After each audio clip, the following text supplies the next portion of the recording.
لائق عزت کریم علماء سنت محفل پاک میں تشریف فرما محترم بزرگوں نوجوان ساتھی و عزیز بچوں، السلام علیکم ورحمۃ اللہ وبرکاتہ۔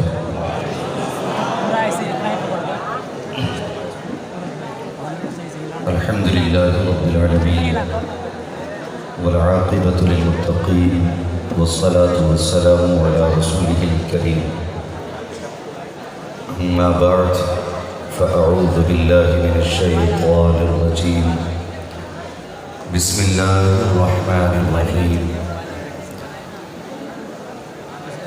لقد كان لكم في رسول الله أسوة حسنة آمنت بالله صدق الله مولانا العظيم وصدق رسوله النبي الأمي المطيع المبين المعين الكريم ونحن على ذلك لمن الشاهدين والشاكرين والحمد لله رب العالمين۔ یا خدا بہر جناب مصطفیٰ امداد کن، یا رسول اللہ از بہر خدا امداد کن، یا شہید کربلا یا دافع کرب و بلا، گل رخا شہزادہ گلد و قبا امداد کن۔ غوث اعظم بمن بے سر و ساما مدد، قبلہ دی مدد، کعبہ ایما مدد، بگرداب بلا افتادہ کشتی، مدد کن مدد کن مدد کن، یا معین الدین چشتی قادری یمنا رے، یا غوث اعظم بھی زنم، دمز شیخ احمد رضا خان قطب عالم بھی زنم، بلغ العلا بکمالہ، کشف الدجا بجمالہ، حسنت جمیع خصالہ، صلو علیہ وآلہ۔ کروں تیرے نام کے جاں فدا، نہ بس ایک جاں دو جہاں فدا، دو جہاں سے بھی نہیں جی بھرا، کروں کیا کرو دو جہاں نہیں۔ جس کو اپنے نبی سے جتنی محبت کا دعویٰ ہو، کوشش کریں اتنی آواز کے ساتھ رسول اور آل رسول کی بارگاہ میں درود و سلام کی ڈالیاں نچھاور کر لیں۔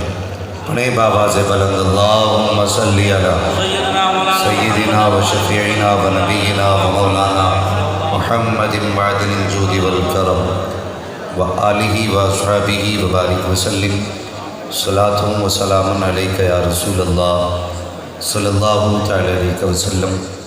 عزیزان ملت اسلامیہ، ہم اور آپ اس وقت اس حسین صحن میں بیٹھ کر کے حضور شیر بہار کے فیوز و برکات حاصل کر رہے ہیں۔ یقیناً منبر شریف پر علماء سنت کا وہ نورانی قافلہ جلوگر ہے کہ جو کبھی کبھی کہیں کہیں نظر آیا کرتا ہے۔ آپ دیکھیں منبر شریف پر ایسی ایسی شخصیات جلوگر ہیں کہ جو کسی بندے کے حق میں ہاتھ اٹھا دے یا کسی دعا پہ آمین کہہ دیں تو پھر تقدیر بدل جایا کرتی ہے۔ ایسی مبارک شخصیتیں منبر شریف پر جلوگر ہیں، اور ہندوستان کے بڑے بڑے لہجے آج اس عظیم منبر پر موجود ہیں۔ کچھ دیر کے لیے میں بھی حاضر خدمت ہوں، بس آپ لوگوں سے میری اتنی گزارش ہے کہ جتنی دیر بھی گفتگو سنیں بس دل سے سنیں۔ میں پہلی بار یہ میرا نصیب ہے کہ حضور شیر بہار کی بارگاہ میں حاضری کا شرف ملا، اور آج تقریر سمجھ کے نہیں سبق سمجھ کے آج سنایا جائے گا۔ اللہ تعالیٰ حضور شیر بہار کے فیوز و برکات سے ہم سب کو مالا مال فرمائے، اور بے فکر رہیے گا۔ یہ ضروری نہیں ہے کہ بندہ مراد آباد سے آیا ہے تو پھر 2-2.5 گھنٹے بول کے جائے، بس جتنی دیر آپ محبت سے سنیں گے کوشش کی جائے گی کہ اتنی ہی دیر گفتگو کی جائے، اور انشاءاللہ میں ارباب ممبر کو یہ زحمت نہیں دوں گا کہ یہ مجھے اشارہ کریں یا مجھ سے کہیں بات ختم کر لے. میں بس آپ کا مزاج دیکھوں گا اور اسی حساب سے اپنی گفتگو کو سمیٹ لوں گا، اس لیے کہ ہم پلٹتے نہیں بے جان کتابوں کے ورق، ہم وہ پڑھتے ہیں جو چہروں پہ لکھا ہوتا ہے. ہم وہ پڑھتے ہیں جو چہروں پہ لکھا ہوتا ہے. اور کوئی بندہ یہ امید لے کے نہ بیٹھے کہ آج مولوی مونڈ بنا کے جائے گا. اللہ کی قسم یہ مونڈ بنانے کی جگہ نہیں، یہ تقدیر بنانے کی جگہ ہے. اور جلسوں میں کبھی بھی کہیں بھی جایا کرو، کبھی یہ سوچ کے نہیں جایا کرو آج مونڈ بنے گا، ہمیشہ یہ سوچ کے جایا کرو آج تقدیر بنا کے لوٹیں گے. اور پھر یہ عظیم خواب شیر بہار کا جس کی گود میں آپ بیٹھے ہوئے ہیں، جامعہ قادریہ، جو اس سال بھی آپ کو تقریباً 40 فارغین دے رہا ہے. اللہ اس ادارے کو سلامت رکھے. یہ مذاق بات نہیں ہے، سوچنے والی بات ہے. جبکہ ہر جانب سے ہوائیں اتنی سخت ہیں، ہر آندھی یہ چاہتی ہے کہ علم کا چراغ بجھ جائے، تعلیم کی روشنی ختم ہو جائے. ایسے پرفتن دور میں بھی اس ادارے نے 40 فارغین دے کر کے قوم پر احسان کیا ہے. ماشاءاللہ. اللہ اس ادارے کو سلامت رکھے. اور اپنی قوم سے بھی تھوڑی سخت باتیں کرنی، بس میں آئینہ ہوں دکھاؤں گا داغ چہرے کے، جسے خراب لگے سامنے سے ہٹ جائے. میری باتیں کڑوی ضرور ہوں گی لیکن سچی ہوں گی. بس یہ سمجھ کے برداشت کر لیں کہ دوا جتنی زیادہ کڑوی ہوتی ہے فائدہ اتنا زیادہ ہوتا. اللہ کے بندو، تقریباً 200 دیگ لنگر کی بنی ہے، 200 دیگیں لگ بھگ لنگر میں بنی تقریباً، جہاں تک میں جانتا ہوں. اور آپ کھا پی کے الحمدللہ بیٹھے ہیں، تو کم سے کم بندہ لنگر کا تو حق ادا کر لیا کرے جب بات بولنے کی آیا کرے. اور اگر لنگر ہاتھ نہیں آیا کہ تو کم سے کم گھر سے کھا کے آیا کرو، تاکہ سبحان اللہ کہنے کا پیٹ میں سہارا رہا ہے. کھا پی کے آئے ہیں نا، اور کچھ یہاں کا بھی کھا کے بیٹھے ہیں. ہمارا عقیدہ تو یہ ہے یہاں کھائیں یا وہاں کھائیں، کھاتے ہیں تیرے در کا، پیتے ہیں تیرے در کا. اگر اب بھی نہیں بولو گے تو کب بولو گے؟ اگر یہ پیچھے والے بول سکتے ہیں تو بول کے دکھا دیں. اللہ سلامت رکھے. اور زور سے. ابھی وہ آواز نہیں نکلی اس آنگن میں بیٹھ کے تو یار مردے بولنے لگ جاتے ہیں. میری سمجھ میں بات نہیں آ رہی. ابھی کون سی کمی رہ گئی اس مجمع میں جو ابھی بولنے تیار ہی نہیں ہے؟ کھاتے ہیں تیرے در کا. اللہ سلامت رکھے. حضرت جی یہ آج لگ رہا ہے کہ صرف ممبر والے نعت نہیں پڑھتے، یہ نیچے والے بھی نعت پڑھتے ہیں. بھائی مبارک حسین مبارک دلکش راجوی صاحب، یہ بڑے بڑے قداور نعت خواں، یہ سب کے سب مصطفیٰ کے ثناء ہیں. مگر میں یہ کہہ دوں جو یہ نیچے بیٹھے ہیں یہ بھی مصطفیٰ کے ثناء ہیں. کھاتے ہیں تیرے در کا، پیتے ہیں تیرے، پانی ہے تیرا پانی، دانا ہے تیرا. بس امت مسلمہ سے صرف ایک خیال اور چند باتیں، بہت توجہ کے ساتھ میری گفتگو سنیں. اس وقت امت مسلمہ بہت سارے مسائل سے دوچار ہے. بہت سارے ایسے معاملات ہماری قوم کے اندر ہیں جس نے ہماری قوم کو توڑ کر کے رکھ دیا. صرف میں ایک طرف توجہ دلانا چاہتا ہوں. ایسے دور میں جب امت کا شیرازہ بکھرنے لگا ہے،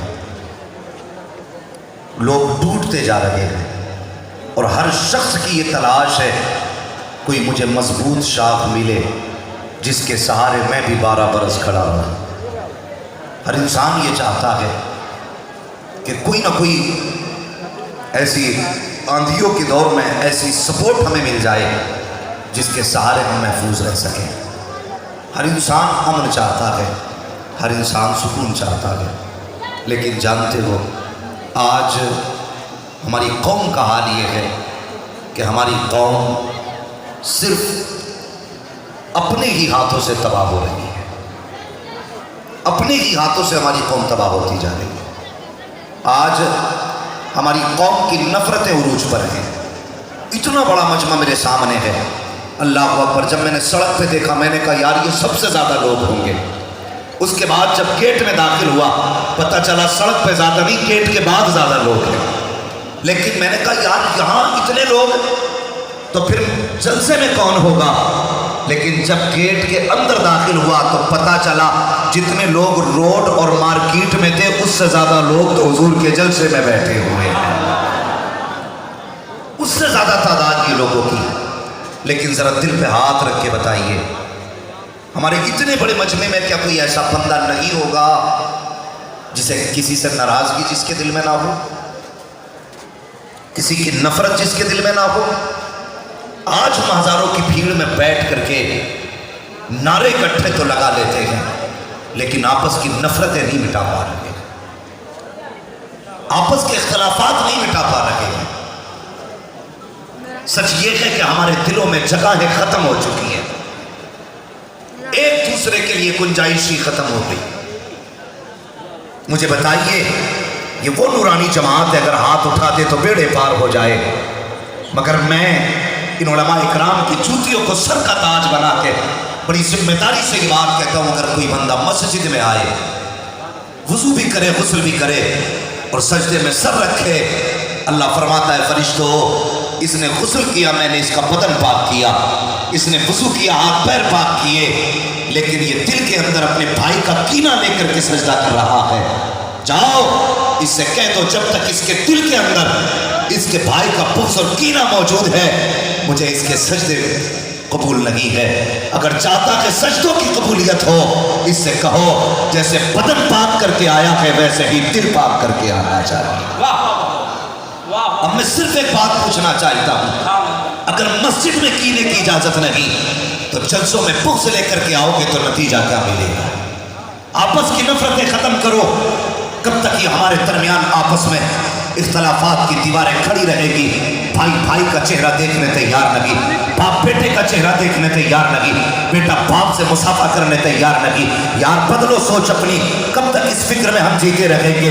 وہ امت بن جاؤ جو مصطفیٰ نے ہمیں سبق دیا تھا، وہ جماعت بن جاؤ جو مصطفیٰ بنا کے گئے تھے۔ کون سی جماعت مصطفیٰ نے بنائی تھی؟ اللہ اکبر۔ آج بھی آواز آتی ہے ایک ہی صف میں کھڑے ہو گئے، محمود ایاز نہ کوئی بندہ رہا نہ کوئی بندہ نواز۔ آخر یہ کون سی نفرتیں ہیں جس نے بھائی بھائی سے جدا کر دیا، جس نے باپ کو بیٹے سے جدا کر دیا؟ معذرت کے ساتھ کہنا چاہوں گا، دعوے کے ساتھ کہتا ہوں، ہندوستان کی سرزمین پر سب سے پہلے اگر دین کا سب سے زیادہ کام ہوا ہے تو خانقاہوں سے ہوا ہے، لیکن آج اگر امت کو نقصان بھی پہنچ رہا ہے تو سب سے زیادہ کچھ خانقاہوں سے نقصان پہنچ رہا ہے۔ پیروں نے بھائی کو بھائی سے لڑایا، پیروں نے بھائی کے بھائی کو دشمن بنا دیا۔ اور خدا کی قسم ہم اس پیر کو پیر نہیں مانتے جو اعلیٰ حضرت کو اعلیٰ حضرت نہیں مانا کرتا۔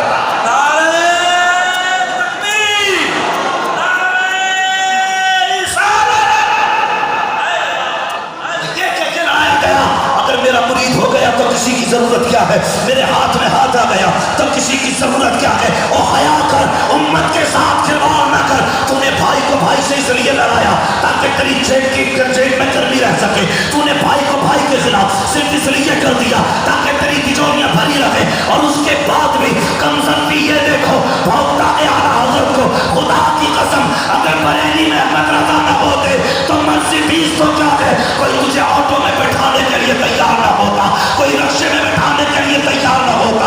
آج جو امیر بڑا گھوم رہا ہے یہ تیرا کمال نہیں، یہ کمال بریلی کے احمد رضا خان کا ہے۔ اب لوٹنی بغیر تو نے شرام کی، بھائی کو بھائی سے لڑا دیا۔ خدا کے واسطے اس امت کو مت لڑاؤ۔ بریلیت کیا ہے اور مسلک اعلیٰ حضرت کیا ہے؟ اللہ کی قسم ہمیں بریلی یہ سبق دیتا ہے جو سنی صحیح العقیدہ ہو اور اس کا سلسلہ مصطفیٰ سے ملتا ہو، کسی بھی سلسلے کا ہو، ہمارے لیے لائق احترام ہے۔ یہ بریلویت ہے۔ لیکن آج پیروں نے اپنی جیب بھرنے کے لیے امت کو لڑا دیا. کہاں جا کے کھڑا کرو گے اس امت کو؟ ہاں کئی لوگ تو اس لیے ناراض رہتے ہیں کہ یہ مولوی تعریف نہیں کرتا. اللہ کی قسم میں کہتا ہوں لوگوں، اگر مرید ہونا ہے تو اس کے مرید ہو جو 12 گھنٹے مصطفیٰ کی حدیثیں پڑھایا کرتا ہے. اگر ہاتھ میں ہاتھ دینا ہے تو اس کے دو جو صبح 4 بجے سے اٹھ کر کے رات کو 12 بجے تک مصطفیٰ کا دیا ہوا قرآن پڑھایا کرتا ہے. یہ ہماری امت چپ بیٹے چپ، یہ ہماری قوم کی یہ بدتر حالت نہیں. معذرت کے ساتھ بڑا کڑوا سچ بولنے جا رہا ہوں، بہت کڑوی سچائی ہے. پوری زندگی باپ پیرا مریدی کرتا رہا اور بیٹے کو کبھی مدرسہ نہیں دکھایا، کبھی مدرسہ نہیں دکھایا. اور ہماری قوم نے یہ سمجھ لیا ہے کہ اب پیر کا بیٹا ہی پیر ہوگا. سب سے زیادہ تباہی سے آئی، پیر کا بیٹا پیر ہوگا. نہیں، پیر وہ ہوگا جس میں پیر کی شرائط پائے جائیں. پتہ پوری زندگی بیٹا جوا کھیلتا رہا. پیر صاحب کے مثال کا وقت آیا، کہا میرا بیٹا؟ حضرت جی کیوں؟ کہا میرا وقت آ گیا جانے کا، بلاؤ. 26 سال تک جوا کھیلتا رہا. ابا نے ہاتھ میں ہاتھ دیا، لے بیٹے یہ موج کی گدی تجھے دے کے جا رہا ہو. جس کی چہرے پہ داڑھی نہ تھی، جس کو قال رسول اللہ کا مطلب معلوم نہ تھا، جس کو قرآن کے معنی نہیں آتے تھے، آج وہ گدی پہ بیٹھا ہے اور یہ قوم جا کے تلوے چاٹ رہی ہے ان کے. ایسے جاہلوں کا بائیکاٹ کرو اور اعلان کرو پیر وہی ہوگا جو مصطفیٰ کے دین کا بھی وارث ہوگا، علم کا بھی وارث ہوگا.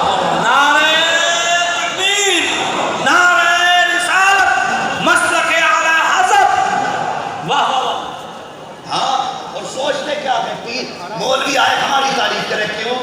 انہیں ماں کے پیٹ سے جنم نہیں لیا. ہم سے تو کہنا نہیں آتا کہ یہ آسمان سے اترے ہیں. پیر تیرے جیسے ہوتے ہیں تو پھر مفتی اعظم کو کیا کہے گا؟ پیر اگر تیرے جیسے ہوتے ہیں تو اعلیٰ حضرت کو کیا کہے گا؟ ہاں خدا کی قسم اللہ معاف کرے، میں یہ بات بڑی ذمہ داری سے کہتا ہوں. وہ پیر اور تھے جن کی نظر دل پہ ہوتی تھی، یہ پیر وہ ہیں جن کی نظریں جیبوں پہ ہوتی ہیں. کون نہیں جانتا سرکار مفتی اعظم کو؟ اللہ اکبر. جس کا سایہ پڑ گیا تو شیر بہار کو دلوں کی دھڑکن بنا ڈالا. اور سنیں، شیر بہار نے کسی عام میخانے سے نہیں پی تھی، شیر بہار نے اس میخانے سے پی تھی جس میخانے میں بغداد سے لا کے جمع کی جاتی ہے. کون ہے مفتی اعظم؟ اللہ اکبر. سرکار مفتی اعظم اپنے مکان میں بیٹھے، رات کے 3 یا 4 بجے ایک شخص گزر کے جا رہا تھا. روشن دان سے سفید روشنی نکل رہی. اس نے جھانک کے دیکھا کہ حضرت کے اس کمرے میں تو سفید لائٹ کس چیز کی ہے ہی نہیں چیز. یہ سوچ کے اس نے جھانک کے دیکھا تو کیا دیکھتا ہے؟ کوئی بزرگ ہیں جو تخت پہ بیٹھے ہیں، مفتی اعظم ہیں زمین پہ بیٹھے ہیں. دیکھ کے چلا گیا، فجر کی نماز پڑھی، آ کے حضرت کی چلم بھرنے لگا، کہنے لگا حضور رات سے پردہ ہٹائیے اور مجھے بتائیے وہ کون بابا تھے جو اوپر بیٹھے تھے، آپ نیچے بیٹھے تھے. مفتی اعظم فرمانے لگے جا اپنا کام کر. تو کچھ مرید بڑے منہ چڑے ہوتے ہیں، منہ لگے کہنے لگا نہیں جی پہلے بتائیے بعد میں جاؤں گا. حضرت جی چلم بعد میں بھری جائے گی، پہلے بتائیں کون تھے. اب مفتی اعظم کا جواب سنو. فرماتے سن، اگر پوچھ نہیں ہے تو سن. جو تخت پہ بیٹھے تھے وہ غوث اعظم تھے اور جو نیچے بیٹھے تھے وہ مفتی اعظم تھے. کہ حضرت روشنی کیسی تھی؟ فرمانے لگے جو جھنوکوں سے نکل رہی تھی نا چھن چھن کے، وہ میرے غوث اعظم کے چہرے کی چمک نکل رہی تھی. ہاں مگر ایک بات بتا دوں، ایسے پیر جو قوم کو لوٹ کے کھا رہے ہیں، جو پدرم سلطان دودھ کے نعرے لگا رہے ہیں، وہ سنیں کسی نے مفتی اعظم سے کہا تھا کیا آپ ہی اعلیٰ حضرت کے بیٹے ہیں؟ رونے لگے مفتی اعظم. اس نے اتنا دیکھا نا تو وہ بھی رو دیا، حضور میں نے تکلیف تو نہیں دی. روئے کیوں؟ فرمانے لگے افسوس، جیسا اعلیٰ حضرت کے بیٹے کو ہونا چاہیے تھا ویسا مصطفیٰ رضا نہ بن سکا. اب سوچ کیسے تھے اعلیٰ حضرت؟ مفتی اعظم کہتے ہیں جیسا اعلیٰ حضرت کے بیٹے کو ہونا چاہیے تھا، افسوس ویسا نہ ہو سکا۔ کیسے ہے مفتی اعظم؟ یہی بریلی شریف ہے، اسی بریلی شریف کا پرانا شہر ہے، اسی شہر کے اندر ایک چھوٹی بچی ہے جس کو محبت ہے سرکار مفتی اعظم سے۔ اللہ اکبر، جب کوئی رب کا محبوب ہو جاتا ہے تو وہ جگ کا بھی محبوب ہو جاتا ہے، سب کا محبوب ہو جاتا ہے۔ یہی سرکار مفتی اعظم ہے۔ میں تمہیں بتانا چاہتا ہوں پیارے، سرکار مفتی اعظم کی آپ زندگی دیکھیے۔ سرکار مفتی اعظم کو بچی کو مفتی اعظم سے پیار ہو گیا۔ اس نے کہا اپنے باپ سے، ابا جی میرا جی چاہتا کہ میں منع میاں کو دیکھ کے آؤں۔ اللہ اکبر، بچی نے اتنا کہا، باپ نے کہا ٹھیک ہے بیٹی لے کے چلیں گے۔ کچھ دن کے بعد بچی کی طبیعت خراب ہوئی، باپ سے پھر بچی کہنے لگی ابا میں بیمار ہو چکی ہوں، مجھے ایک بار تو مفتی اعظم کا چہرہ دکھا دیجیے۔ باپ نے سوچا بیٹی جب تو ٹھیک ہو جائے گی تب لے کر کے جاؤں گا۔ اتفاق یہ تھا کہ اسی مرض میں بچی کا انتقال ہو جاتا ہے۔ جب بچی کا انتقال ہوا باپ کی چیخ نکلی،